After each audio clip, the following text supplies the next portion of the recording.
Hey, step away from that door. Hands up, now. I live here. Keys in my lock. Am I being detained? We got a break-in call. You fit the description. Step back. Run my name. Check the address. You're about to make a serious mistake. Don't tell me my job. Turn around. Hands on your head. I'm cooperating under protest. You have no probable cause. We'll see. You people always say. It was 9:12 p.m. on a quiet Tuesday night when the patrol car rolled to a stop at the curb, headlights washing over the front door of a 2-story brick townhouse. "Hey, step away from that door right now."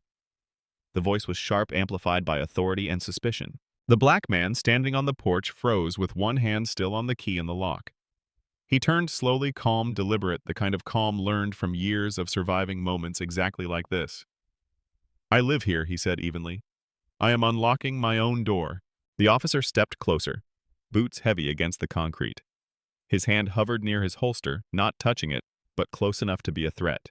"That is not what it looks like. We got a call about a break-in. You fit the description." The porch light flickered. Inside the house, a television murmured softly through the glass. The neighborhood was still manicured lawns, trimmed hedges, a place where nothing ever seemed to go wrong until it suddenly did. The man raised the keys slightly. "These are my keys. This is my house. You can run my name." The officer shook his head, lips tight. "Hands where I can see them. Step away from the door." A faint hum came from the patrol radio. Static. A dispatcher clearing another call somewhere else. The officer did not break eye contact. His gaze moved over the man's clothes, his skin, his posture, already forming conclusions. "I am not breaking into anything," the man said. His voice stayed level, but his jaw tightened. "Officer, you are making a mistake." That word did it. Mistake. The officer straightened shoulders, squaring as if challenged. "Do not tell me how to do my job. Turn around and place your hands on your head." A front door across the street opened a crack. A neighbor paused, watching. Another porch light snapped on. Somewhere a phone camera lifted quietly into position. The man exhaled through his nose. He knew this moment, knew how fast it could spiral. "I am cooperating," he said. "But you have no probable cause." The officer stepped in close enough that the smell of cold air and engine exhaust mixed between them. "We will see about that.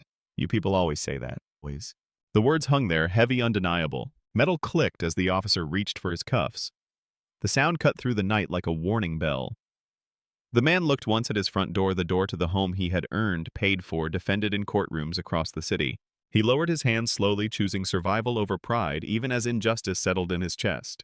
Behind him, red and blue lights began to flash, reflecting off the glass, off the polished brass door handle, off the keys that never stopped being his. This was no burglary. This was the beginning of something much bigger. The story paused and pulled backward away from the flashing lights and the cold metal waiting inches from his wrists. The man on the porch was named Daniel Carter, 48 years old. Elected chief prosecutor of the city 3 years earlier after a career that had reshaped how justice was delivered in that courthouse. He did not inherit power. He fought his way to it case by case, night by night, through rooms that never expected him to be there. Daniel grew up 6 miles from that quiet neighborhood in a housing complex where sirens were background noise and police lights meant someone's night had just been ruined. His mother worked double shifts as a nursing aide. His father disappeared before Daniel learned long division. By 16, Daniel understood 2 truths. Nobody was coming to save you, and the law could either crush you or protect you depending on who knew how to use it. He studied under streetlights when the power cut out. He read library books with cracked spines about constitutional law, criminal procedure cases where the system failed, and the rare moments when it corrected itself. He won a scholarship, then another, then law school. He graduated top of his class while working nights as a security guard. As a young prosecutor, Daniel took the cases no one wanted. Domestic violence, child abuse, gun crimes that left neighborhoods hollowed out. He stood in courtrooms where defense attorneys smirked, judges tested him, and police officers assumed he was the intern. He never raised his voice. He never rushed. He built cases brick by brick until verdicts became inevitable. Over 22 years, he sent gang leaders to prison. He dismantled a human trafficking ring operating behind legitimate storefronts. He prosecuted a sitting city council member for bribery. He charged police officers for excessive force when internal affairs refused to move. Those cases earned him enemies and quiet respect. When Daniel ran for chief prosecutor, he ran on accountability. Equal enforcement. No exceptions for badges or wealth. The campaign was brutal. Anonymous mailers, dog whistles on talk radio. threats that arrived without return addresses. He won anyway by 7 points. The townhouse he now stood in front of was not flashy. Brick exterior, white trim, 2 floors. He bought it after the election, closer to work, closer to the courthouse, where his days began before sunrise. He paid every dollar himself. No inheritance, no favors, just a mortgage and pride. None of that mattered to the officer watching him now. Officer Ryan Keller had been on the force 11 years. He came from a family where the badge was tradition. Father retired. Uncle still active. Keller believed in order. He believed the city was changing too fast, and not in ways he trusted. His record looked clean at a glance. No suspensions, no firings. But dig deeper, and a pattern appeared. 6 citizen complaints in 5 years, all dismissed. All involving black men in affluent neighborhoods. Suspicious person. Failure to comply. Aggressive demeanor. Supervisors noted concerns about attitude. Training memos recommended de-escalation refreshers. Nothing stuck. That night, Keller responded to a vague call. A neighbor reported a man trying to force entry into a home. No description beyond race, no report of tools, no broken windows. Keller arrived already certain of what he would find. When Daniel spoke calmly, when he asserted ownership, when he used the language of rights, Keller heard defiance, not clarity. In his mind, authority was being challenged in a place where it should not be. As Keller reached for his cuffs, Daniel's thoughts were far from panic. He cataloged details. Time. Badge number. The neighbor across the street holding a phone too still to be casual. The way Keller's hand trembled just slightly. Daniel had prosecuted dozens of unlawful arrest cases. He knew how they began. He knew how they ended. He also knew that knowledge did not protect your body in the moment. Inside his chest, anger stayed contained. He thought about every defendant who had stood where he stood. Every time he had said, "Trust the process." Every time he had believed the system would catch itself. Across the street, a woman whispered into her phone. Another neighbor stepped closer to the curb. Someone's car alarm chirped and went silent. The neighborhood that prided itself on safety watched a man being treated like a threat for turning a key. 2 lives moving in opposite directions collided on that porch. One built on restraint and responsibility. The other on certainty and unchecked power. And the system that connected them was about to be tested in a way it could not ignore. The moment stretched instead of breaking. Daniel kept his hands visible, palms open at chest level, fingers spread just enough to show there was nothing hidden. His keys lay on the porch floor between them, metal against concrete. The quiet proof of ownership nobody seemed willing to acknowledge. Officer Keller spoke into his shoulder, radio voice clipped. "I have 1 male detained. Possible burglary in progress. Requesting backup. Detained." The word landed hard. Daniel shifted his weight slowly. "Officer," he said, "I am asking you to verify before this goes any further. The registration on this address is public record. My ID is in my jacket pocket. You can retrieve it." Keller did not move. "You will not reach into anything until I tell you to." A car rolled past at the end of the block and slowed. Its headlights lingered longer than necessary. Curtains moved in nearby houses. The neighborhood was waking up to the spectacle. Across the street, the woman filming raised her phone higher. She was not subtle anymore. Her voice trembled as she spoke quietly to someone on the line. "Yes, he has keys. Yes, they are saying he is breaking in. I am recording everything." Daniel turned his head just enough to acknowledge her presence without appearing threatening. "Please keep recording," he said calmly. "Do not stop." That sentence snapped something inside Keller. "Do not tell people what to do," Keller barked, face forward. Daniel complied. He stared straight ahead at the dark wood of his front door, at the faint scratch near the handle from when movers scraped it weeks earlier. The house smelled faintly of fresh paint and lemon cleaner.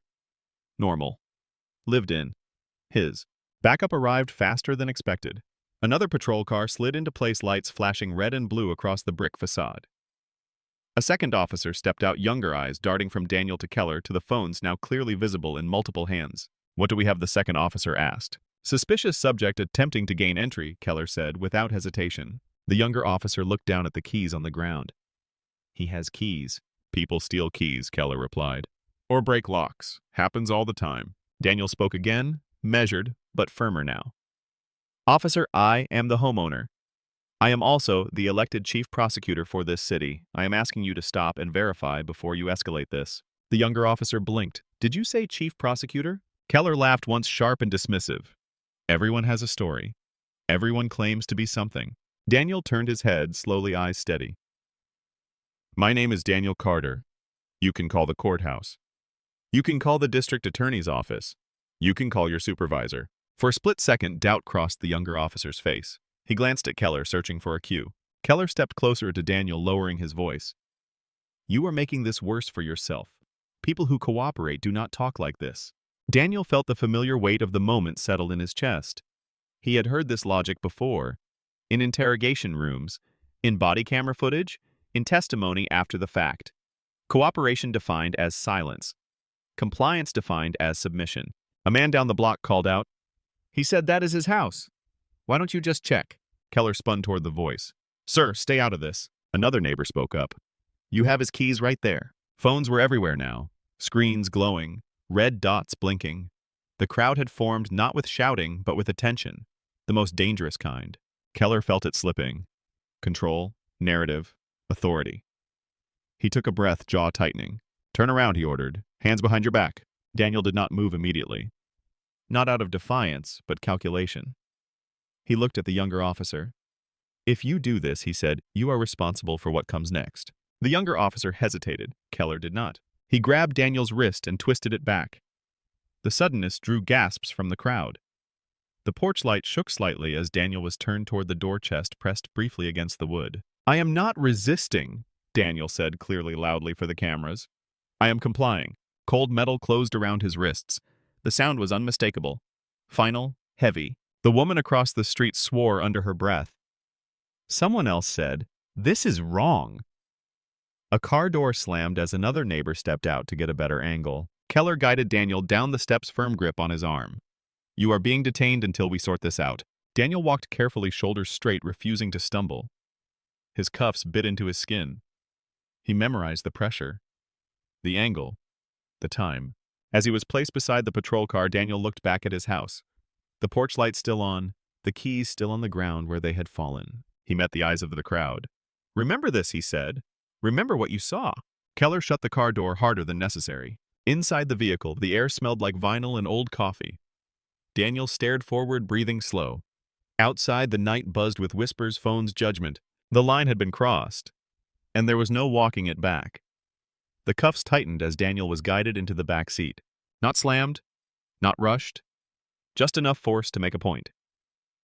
The plastic bench was hard cold, even through his suit jacket. The door closed with a hollow thud that echoed longer than it should have. The sound marked a line.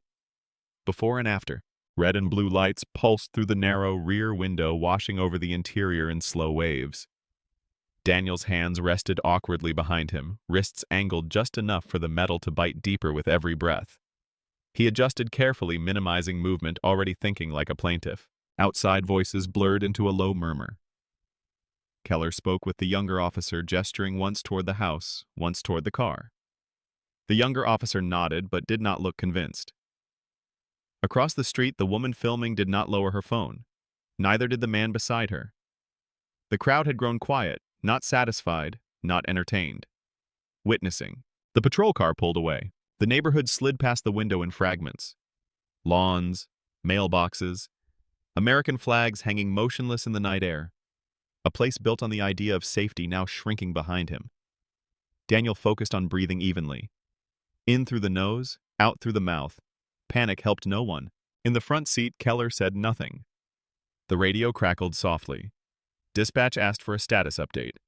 Keller responded with practiced neutrality. Transporting subject to station for verification. Subject, not homeowner, not prosecutor, subject. The silence stretched. The car's engine hummed steadily. Daniel watched his reflection in the glass, distorted by light and motion. He thought about the irony. He had authorized arrests, reviewed probable cause affidavits, stood in front of juries explaining why the law required restraint, why procedure mattered. Now procedure had vanished. Keller's shoulders were stiff, his grip on the steering wheel too tight. The confidence from the porch had drained into something quieter. Not remorse, calculation. He replayed the moment in his head. The keys, the crowd, the cameras, the name Daniel had given. Younger officers had called bluffs before, supervisors too. But something about this one lingered. The way Daniel spoke, The lack of panic, the choice of words, the warning. At a red light, Keller glanced in the rearview mirror. Their eyes met briefly. Daniel did not look away. The station came into view. Fluorescent lights, concrete. Familiar territory for both men for very different reasons. The car rolled into the lot and stopped. Keller exhaled a breath he did not realize he had been holding. Inside the station, the air smelled like disinfectant and burnt coffee. Footsteps echoed off linoleum floors. Daniel was guided out of the car, cuffs still on posture straight. Heads turned. Officers looked up from desks. A few took longer looks. Booking was procedural. Name, date of birth, address. Keller recited the information. Daniel confirmed it calmly. When he stated his address, an officer paused, fingers hovering over the keyboard. "That is the residence on Hawthorne, right?" the officer asked. "Yes," Daniel replied. "The same one you arrested me in front of." A pause. Another glance. A screen pulled up. Property records loaded faster than anyone expected. The room shifted. A sergeant stepped closer, reading over the clerk's shoulder. His brow furrowed. He looked at Daniel, then at Keller. "This address is registered to Daniel Carter." Daniel nodded once. "That would be me." The sergeant's voice dropped. "The chief prosecutor." The word landed like a dropped tray. Conversations nearby faltered. Someone stopped typing. Keller felt heat rise up his neck. "I need a supervisor," the sergeant said immediately. Keller opened his mouth, then closed it. For the first time that night, he had nothing to add. Daniel stood there, wrists still cuffed, breathing steady. He did not smile. He did not gloat. He simply waited, because now the injustice was documented. And the truth was no longer deniable. The holding area went quiet in a way that felt unnatural. Not silence, but restraint. Conversations resumed at half volume. Chairs scraped softly.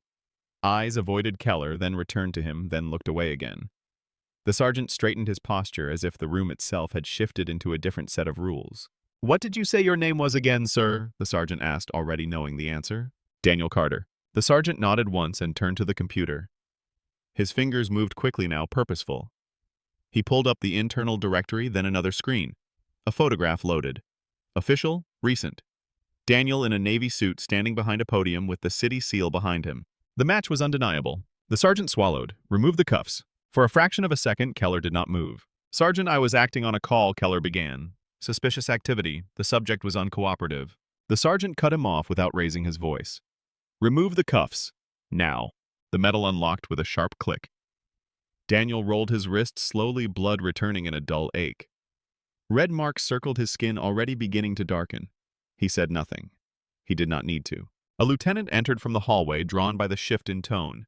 He took in the scene in seconds.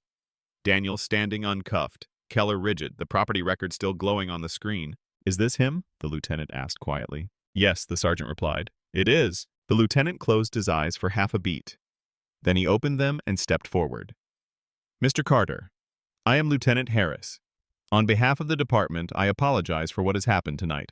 Daniel met his gaze. "Apologies do not undo unlawful arrests, Lieutenant. But thank you for starting where you should." Harris nodded, accepting the correction. "You are free to go. Your property will be returned immediately. We will provide you with copies of all reports, body camera footage, and call logs." "Tonight," Daniel said. "I want them tonight." There was no argument. Across the room, Keller stood frozen. The confidence that had carried him through the porch encounter was gone. In its place sat realization. Slow, crushing. He had not detained a suspect. He had arrested the city's top prosecutor on camera in front of witnesses in front of his own house. The lieutenant turns to him. "Officer Keller, hand in your badge and your weapon." Keller blinked. "Lieutenant, administrative leave effective immediately," Harris said. "You will remain available for internal affairs." The words were calm, final. Daniel was escorted to a private office to collect himself. The door closed softly behind him. For the first time since the porch, he allowed the weight of the moment to settle fully. He sat. He flexed his wrists again. He took out his phone. The first call went to his chief deputy. "Something happened tonight. I need you to listen carefully." The second went to a civil rights attorney he had known for years. "I have a case, and it is clean." The third call was quieter, personal. "I am fine," he said. "I will explain later." Outside the office, the station moved into damage control. Supervisors whispered. Emails were drafted. Body camera footage was flagged. Someone pulled the neighbor's call recording. The phrase "suspicious activity" echoed through the building with a new, dangerous clarity. Daniel left the station just after midnight. An officer escorted him to the door, respectful now, almost stiff. Outside, the night air felt different, sharper, cleaner. When he arrived home, his porch light was still on. His keys were still on the ground where they had fallen. He picked them up one by one and unlocked his door. Behind him, careers were already unraveling. Ahead of him, something larger than one arrest was about to begin. By morning, the city already knew. The first video appeared online just after 6:00 a.m. A shaky clip from across the street, porch light glaring. A black man in a suit jacket being turned around in front of his own door. The caption was short and precise. They arrested the city's chief prosecutor for unlocking his own house. By 9:00 a.m. it was everywhere. Local news ran it on loop. National outlets followed by noon. Legal analysts slowed the footage frame by frame, pointing out the keys, the lack of forced entry the moment Daniel identified himself. The phrase unlawful detention began trending before lunchtime. Daniel did not give interviews. He did not need to. The evidence spoke clearly and without emotion. The civil complaint was filed within 48 hours. It named Officer Ryan Keller individually. It named the police department. It named the city. False arrest. Violation of civil rights. Racial profiling. Failure to supervise. Failure to train. The filing cited timestamps, radio transcripts, body camera angles, property records. The neighbor who made the call was interviewed on camera. Her explanation unraveled in real time. She had seen a man she did not recognize. He looked out of place. She assumed the worst. When asked what crime she had observed, she paused too long. Internal affairs moved quickly, not out of urgency, out of necessity. Keller's record was reopened. Complaints once dismissed were re-examined together instead of separately. Patterns emerged that had been invisible only because no one had wanted to see them. The department placed him on indefinite, unpaid suspension pending review. His union advised him not to speak. Within 2 weeks, the findings were finalized. Policy violations, bias indicators, escalation without cause. Termination followed, no appeal. The city settled before trial. The amount was never officially announced, but budget documents later revealed a 7-figure payout approved in emergency session. The mayor stood at a podium and promised reform. New training, new oversight, new accountability. The words sounded familiar. Daniel accepted the settlement and redirected a significant portion of it into a fund providing legal support for people unlawfully detained who did not have his position, his platform, or his access. He made one statement, and only one. This did not happen because I am special. It happened because I am black. The only difference is that this time the system could not look away. The officer who arrested him left the state within months. His name became shorthand in training seminars for what not to do. His career ended on a porch lit by a light he never questioned. Daniel returned to work. He prosecuted cases with the same restraint he always had, but something in the room had changed. When officers testified now, they chose their words more carefully. When judges listened, they listened harder. And in that neighborhood, the porch light stayed on at night. Not as a warning, as a reminder. Justice had not been perfect. But this time, it had been documented. And that had made all the difference. What happened on that porch was not complicated, even though it was treated that way in the first hours after. From a legal standpoint, the violation was clear. A police officer detained and arrested a homeowner without reasonable suspicion or probable cause. The only articulated basis for the stop was a vague call describing a black man in a place where the caller believed he did not belong. That alone does not meet constitutional standards. The Fourth Amendment does not allow detention based on discomfort assumptions or race dressed up as concern. Once Daniel identified himself and offered verifiable information, the officer had an affirmative duty to pause and investigate. Verification is not a courtesy. It is a requirement.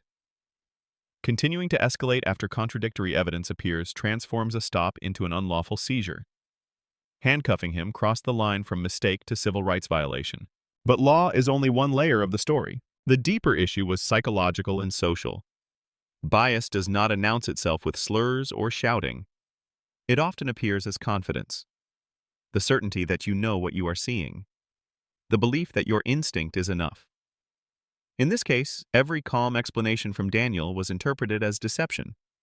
Every assertion of rights was reframed as aggression. That is how bias sustains itself. It reinterprets reality to protect the original assumption. This is why these incidents repeat. Not because officers are always malicious, but because systems reward decisiveness more than restraint and intuition more than verification. When complaints are dismissed individually instead of examined together, patterns remain invisible until a camera forces them into view. So what should people do when faced with this situation? First, prioritize safety over argument. Calm compliance does not mean surrendering your rights. It means preserving yourself long enough to assert them later. State clearly that you are complying under protest. Say it out loud. Let cameras capture it. Second, document everything. If you are a witness record continuously and visibly, do not editorialize. Just capture. Evidence without commentary is harder to dismiss. Third, ask for verification, not debate. Request supervisors. Request badge numbers. Request the reason for detention. Ask if you are free to leave. These questions matter later, even if they are ignored in the moment. Fourth, seek legal counsel immediately. Time matters. Footage gets overwritten. Narratives harden. Early action preserves truth.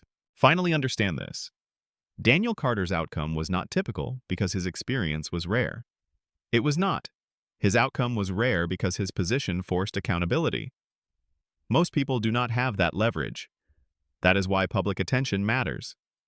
That is why witnesses matter. That is why documentation matters. This story is not about one officer. It is about what happens when authority operates without reflection and when assumptions replace evidence.